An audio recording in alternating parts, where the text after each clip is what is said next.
بسم الله الرحمن الرحيم إذا زلزلت الأرض زلزالها وأخرجت الأرض أثقالها وقال الإنسان ما لها يومئذ تحدث أخبارها بأن ربك أوحى لها يومئذ يصدر الناس أشتاتا ليروا أعمالهم فمن يعمل مثقال ذرة خيرا يره ومن يعمل مثقال ذرة شرا يره.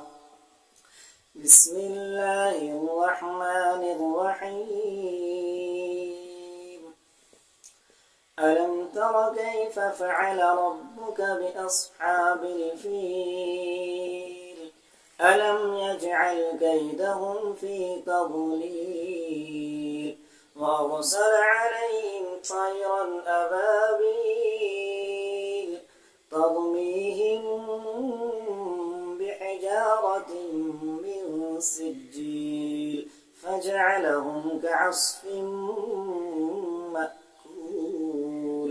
بسم الله الرحمن الرحيم لإيلاف قريش إيلافهم رحلة الشتاء والصيف فليعبدوا رب هذا البيت الذي أطعمهم من جوع وآمنهم من خوف.